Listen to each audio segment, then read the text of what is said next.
অবশেষে বিপিএলের চলতি 12তম আসর বন্ধ হয়ে যাচ্ছে, কেননা এই মুহূর্তে বাংলাদেশ ক্রিকেটে এমন একটা সমস্যা তৈরি হয়েছে যে সমস্যা আরও বেশি ঘনীভূত হচ্ছে, কিন্তু এই সমস্যা কেটে যাওয়ার মতন কোনো সম্ভাবনা দেখা যাচ্ছে না। কিন্তু আজকের এই ঘটনার পেছনে আসলে দায়ী কারা? এখানে কি বিসিবি পরিচালক শুধু নাজমুল ইসলাম একা দায়ী, নাকি ওনার সাথে আরও সম্পূর্ণ বিসিবি বোর্ডটা দায়ী, নাকি এই কুয়াব সদস্য যারা বাংলাদেশ ক্রিকেটারদের নিয়ে গঠিত এই কুয়াব এরা দায়ী? মূলত দায়ী কারা? নাকি পেছনে থেকে এমন কেউ রয়েছে যিনি পদ্মার আড়ালে থেকে এই ষড়যন্ত্রকে আরও উস্কে দিচ্ছে এবং আরও বেশি করে ঘনীভূত করছে? তো আজকের বিশ্লেষণে আমরা জানবো। তার আগে একটি বিষয়, যে ক্ষতিটা হওয়ার সেটা তো হয়ে গেল। বাংলাদেশ ক্রিকেট ইতিহাসে এই ঘটনা এর আগে কখনো ঘটেনি। এতটা ন্যাক্কারজনক ঘটনা এবং বাংলাদেশ ক্রিকেটে এতটা গভীরভাবে এতটা মারাত্মক একটা ক্ষত তৈরি হবে যেটা কখনো তৈরি হয়নি। এখন বাংলাদেশ ক্রিকেটে যে রোগটা তৈরি হয়েছে, এই রোগটার ওষুধ কোথায়? কিভাবে সারবে এই রোগ? আমরা যদি দেখি তাহলে বিশ্ব ক্রিকেটে এমন ঘটনা কিন্তু খুবই কম। বর্তমান অস্ট্রেলিয়া, নিউজিল্যান্ড, সাউথ আফ্রিকা, এমনকি ইন্ডিয়া, পাকিস্তান, যে দেশগুলো দেখি আমরা, শ্রীলঙ্কা দেখি না কেন, কোনো দেশের ভিতরে কিন্তু এতটা গভীর কোনো সমস্যা কখনো আপনি পাবেন না। যতগুলো ফ্র্যাঞ্চাইজি লিগ এই মুহূর্তে আয়োজিত হয় তার ভিতরে বিপিএল কিন্তু অন্যতম একটি। কিন্তু বিপিএলের 11তম আসর যেখানে সফলতার সাথে শেষ হয়েছে, বিভিন্ন সময়ে বিপিএল নিয়েও কম ষড়যন্ত্র হয়নি, কিন্তু প্রত্যেকটা ষড়যন্ত্র প্রতিহত করে বিপিএল যেখানে সফলতার সাথে প্রত্যেকটা এডিশনগুলো তারা শেষ করতে পেরেছে, তাহলে এই 12th এডিশন বা এই 12তম আসর কেন শেষ হচ্ছে না? এই শেষ না হওয়ার পেছনে মূলত দায়ী কে? এই একজন নাজমুল ইসলাম কি বাংলাদেশ ক্রিকেট বোর্ডের অন্যতম প্রধান কর্তা হয়ে গেল?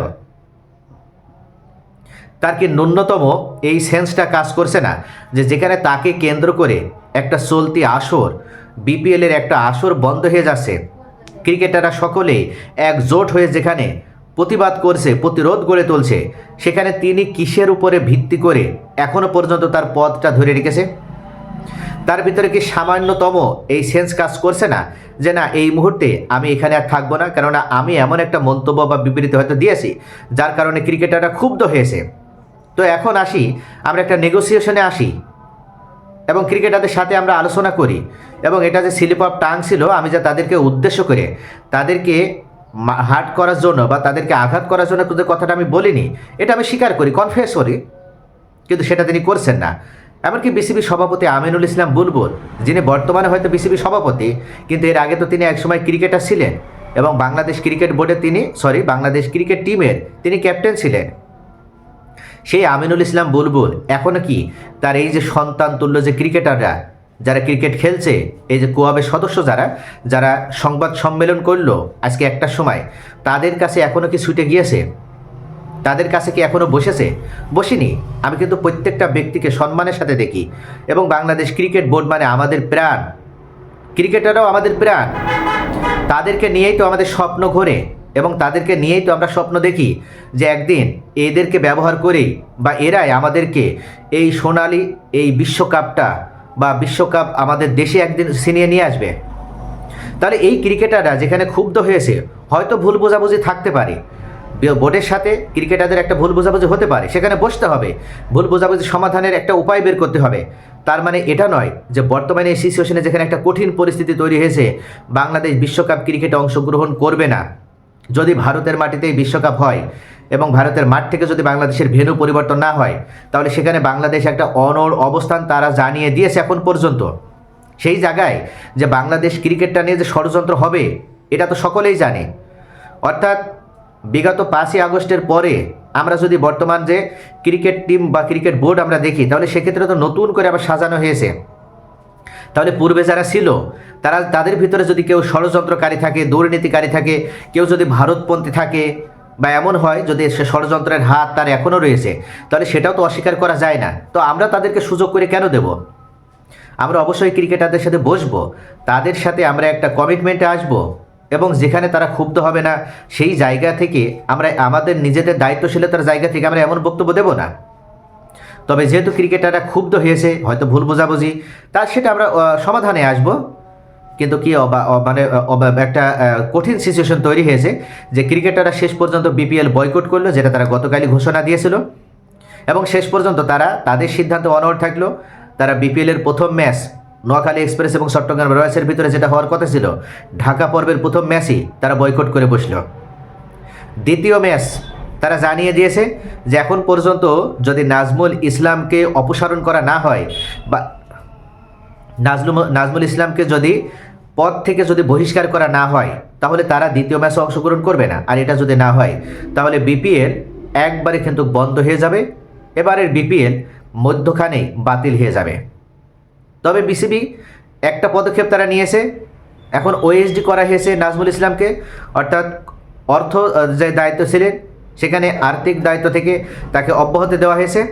কিন্তু এটার মানে এই নয় যে তার ডিরেক্টর চলে গিয়েছে, অর্থাৎ তার ডিরেক্টরশিপ পদটা কিন্তু এখনও রয়েছে, তিনি এখনও কিন্তু পরিচালক হিসেবেই আছেন। তো এটাকে মানবে ক্রিকেটাররা, দেখা যাক কী হয়।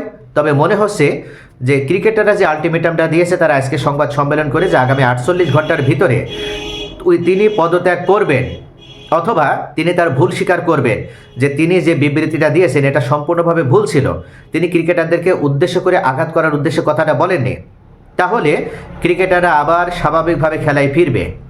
অনেকে কিন্তু বলছে যে পেছন থেকে ষড়যন্ত্র করা হচ্ছে এবং ক্রিকেটারদেরকে এক প্রকার জোর করে এখানে নিয়ে আসা হয়েছে। কেননা ক্রিকেটারদের আমরা চেহারা দেখছি, তারা কেউ কিন্তু স্বাভাবিকভাবে নর্মালি সেখানে দাঁড়িয়েছিল না, মনে হয়েছে যেন তাদেরকে বাধ্য করা হয়েছে বা তাদেরকে জোর করে আনা হয়েছে। আপনারা যারা সরাসরি লাইভে দেখেছেন অথবা এখনও ভিডিওর মাধ্যমে দেখছেন, একটা বিষয় লক্ষ্য রাখবেন, লিটন দাস কিভাবে তিনি কিন্তু গুটিসুটি হয়েছিলেন। এমনকি অন্যান্য তাসকিন আহমেদকে আমরা যদি দেখি, মোস্তাফিজকে যদি আমরা দেখি এবং অন্যান্য ক্রিকেটার যারা ছিল, তারা কিন্তু সকলেই সাবলীলভাবে সেখানে কেউ দাঁড়িয়েছিল না, মনে হচ্ছে যেন তাদেরকে কেউ জোরপূর্বক এখানে নিয়ে এসেছে। তবে একমাত্র দুইজন তারা সরাসরি ফ্রন্ট লাইনে ছিল এবং তারা সাবলীলভাবে কথা বলেছে, মোহাম্মদ মিঠুন কোঅপ সভাপতি এবং মেহেদী হাসান মিরাজ আর নাজমুল হোসেন শান্ত, এই তিনজনকে আমরা দেখেছি প্রকাশ্যে সবথেকে বড় ভূমিকা রাখতে। তবে যাই হোক, তাদেরকে জোর করে নিয়ে আসা হোক অথবা তারা স্বেচ্ছায় আসুক, অনেক বড় ঘটনা ঘটে গিয়েছে। বাংলাদেশ ক্রিকেটে যে কলঙ্ক হওয়ার দরকার ছিল সেই কলঙ্ক হয়ে গিয়েছে। এখন বাংলাদেশ ক্রিকেটের উপরে একটা অশনি সংকেত, কিন্তু যদি এই মুহূর্তে ক্রিকেটারদের সাথে এই সমস্যা না মেটানো যায়, তাহলে সেক্ষেত্রে কিন্তু বাংলাদেশ ক্রিকেট ওয়েস্ট ইন্ডিজের মতন দুর্বল এবং জিম্বাবুয়ের মতন দুর্বল একটা ক্রিকেট টিমে পরিণত হতে যাচ্ছে। আমরা দেখেছি বোর্ডের সাথে বনেবনা না হওয়ার কারণে ওয়েস্ট ইন্ডিয়ান ক্রিকেটাররা তারা কিন্তু ওয়েস্ট ইন্ডিজ ক্রিকেট বর্জন করেছিল, তারা জাতীয় দলে অংশগ্রহণ করেনি। আমরা সর্বশেষ সুনীল নারায়ণকে দেখেছি, আন্দ্রে রাসেলকে দেখেছি, কায়রন পোলার্ডকে দেখেছি, এমনকি জিম্বাবুয়েতেও মারাত্মক এই সমস্যায় তারা পতিত হয়েছিল।